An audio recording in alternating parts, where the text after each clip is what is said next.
So let's try to focus. I'll try to focus on Act One and some of the things that we see starting to show up here.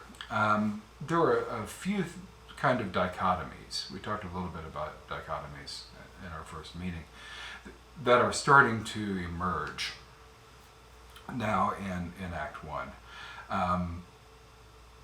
Where things happen is kind of indicative of some of those controlling dichotomies.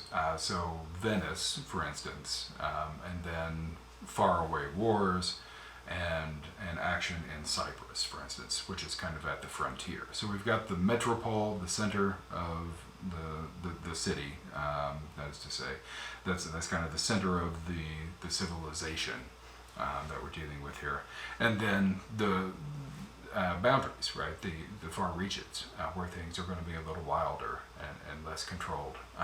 Senators won't be able to just sort of truck around unguarded out there at the front. Those who are in the city look to be sort of reflective of a settled population versus that group. You've got more of a migrant population. And a good index of this is, where does Othello fit?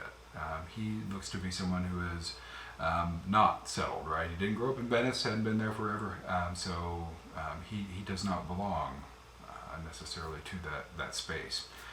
War and peace is another, right? Are we going to be at peace? Are we going to war? Who do we put into motion to get us through the difficulties of war? Savage and civilized shows up a lot. White and black shows up. So keep an eye on the kinds of language that have to do with whiteness, blackness, like lightness and darkness is one of those. So made fair, for instance, at I think ballpark line 65 in Act 2, or Scene 2, sorry. Sooty bosom is another one, and I think that's,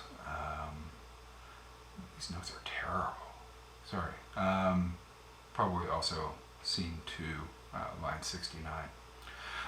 Pureness and corruptness follow along, right? So a lot of these dichotomies kind of run analogously, right?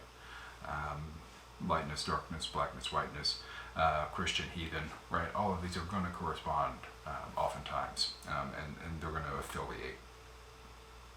European and not, right, is another one that kind of points in that direction. One of the potentially kind of dangerous analogs in those kind of paired dichotomies is human and non-human, right? So if we're looking at European, non-European, we get a general sense where most folks are going to kind of sort the human and the non-human. So keep an eye on the language that corresponds to that. We mentioned already how it is that animalization plays into that notion of human and non-human.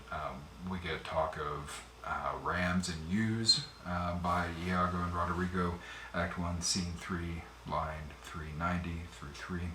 Asses led by the nose.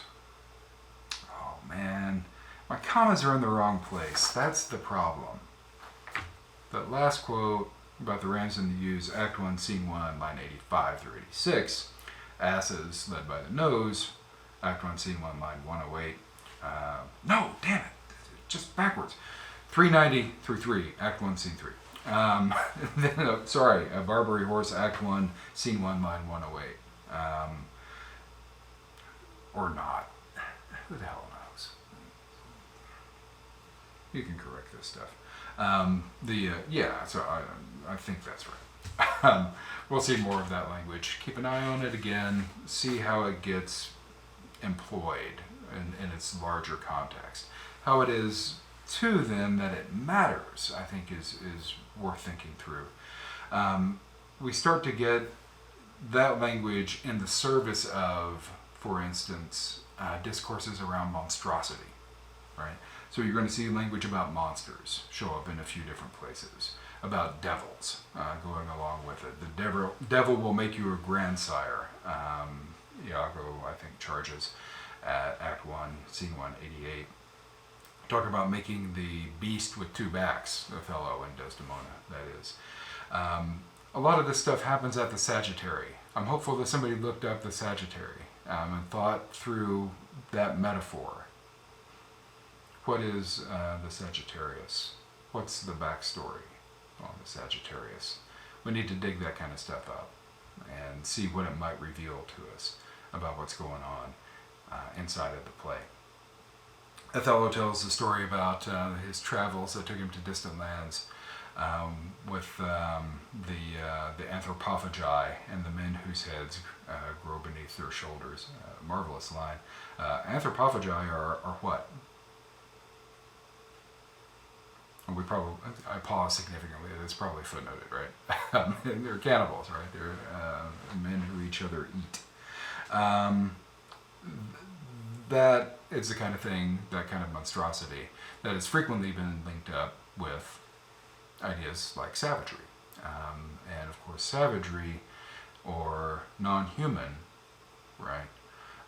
Or monsters or devils have then themselves been linked up with what kinds of political notions, right?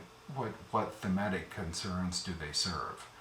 This is a key question for us here, not just now, but really in many ways throughout the course. So, I guess one of the follow-up questions around the non-human, for instance, or inhuman, or beastly, or savage, is, what is it that makes a human a human?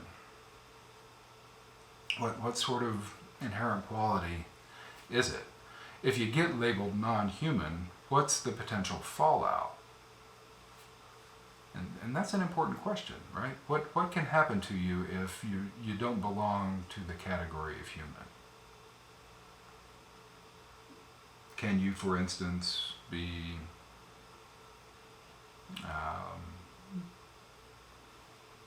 deprived of the rights of humanity, the jurisprudential rights, even the rights to life itself, right? Can you, if you are non-human, more or less be killed with impunity? That's at the heart of a lot of these questions about the boundaries between the human and the non-human, or the savage.